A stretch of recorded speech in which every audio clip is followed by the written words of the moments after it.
আসসালামু আলাইকুম বন্ধুসকল, আশা কৰোঁ আপোনালোক সকলো আল্লাহৰ ৰহমতত কুশলে আছে। বন্ধুসকল, 24টা ঘণ্টাৰ প্ৰতিটো পল, প্ৰতিটো অনুপল, প্ৰতিটো লাম্হা, প্ৰতিটো মুহূৰ্ত, প্ৰতিটো ছেকেণ্ড, প্ৰতিটো মিনিটত আমি গুনাহত লিপ্ত। আমাৰ প্ৰতিটো উশাহ গুনাহত লিপ্ত। আমাৰ প্ৰতিটো নিশাহত আমি গুনাহ কৰি গৈছোঁ। যদি আমি অলপ চিন্তা কৰোঁ, চাওঁ যে আমাৰ কিমান গুনাহ হৈছে, আমাৰ গুনাহৰ পৰিমাণ আচলতে কিমান, তেন্তে আমি দেখিম জানিত গুণা, অজানিত গুণা, জানাই অজানাই, ৰাতিৰ অন্ধকাৰত, দিনৰ পোহৰত, বন্ধ কোঠালিত, মুক্ত আকাশৰ তলত, মানুহক দেখুৱাই, মানুহক নেদেখুৱাকৈ লুকুৱাই বিভিন্ন ধৰণে আমি গুনাহ কৰিছোঁ, যাৰ কোনো সীমা নাই। ইমান গুনাহ কৰিছোঁ যে আমাৰ কেৱল মূৰৰ সমান নহয়, আমাৰ পাহাৰৰ সমান নহয়, বৰঞ্চ আসমান আকাশ স্পৰ্শ কৰিব ইমান গুনাহ হৈছে।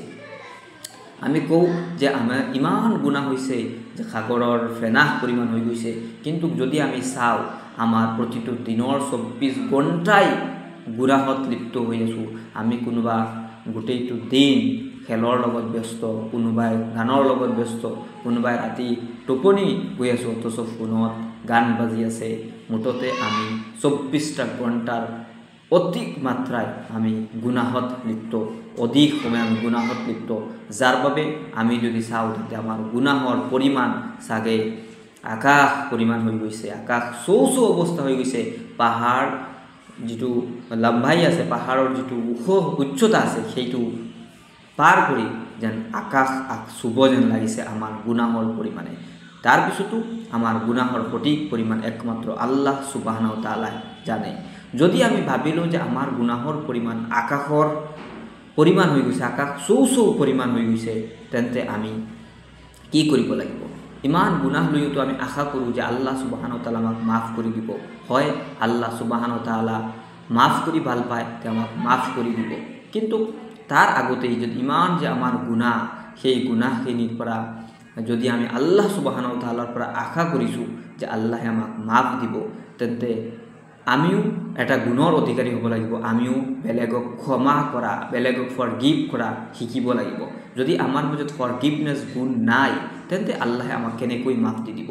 বন্ধুসকল, গতিকে আমি যেতিয়া বেলেগক ক্ষমা কৰোঁ, তেতিয়াহে আমি ক্ষমা প্ৰাপ্ত হ'ম।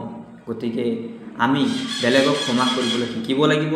ক্ষমাৰ যিটো গুণ আছে, সেইটোৰে আমি নিজেই গৌৰৱান্বিত হ'ব লাগিব। তাৰপিছতে আমি আল্লাহ সুবহানাহু তাআলাৰ পৰা আশা কৰিব পাৰোঁ যে আল্লাহ সুবহানাহু তাআলা আমাক মাফ দিব। গুনাহ মাফিৰ বাবে যিমানখিনি কাম আছে, তওবা কৰিব লাগিব, বেছিতকৈ বেছি নেকিৰ কাম কৰিব লাগিব। তাৰপিছত আমি তাহাজ্জুদ গুজাৰ হৈ দোৱা কৰিব লাগিব যে আল্লাহ আমাক মাফ কৰি দিয়ক। বহুত বেছি গিড়গিড়াকৰ মানে চকুৰ পানী পেলাই আমি কান্দিব লাগিব। আমি বেছিতকৈ বেছি দান সৎকাৰ কৰিব লাগিব, আমলৰ পৰিমাণ বঢ়াব লাগিব, আৰু সেই সকলোখিনি কৰাৰ মাজতে আমাৰ মাজত থাকিব লাগিব ক্ষমাৰ গুণ, ফৰগিভনেছৰ যিটো গুণ আছে, সেইটো আমি যদি নিজৰ মাজতে নানো, তেন্তে আমি কেনেকৈ ক্ষমাপ্ৰাপ্ত হ'ম?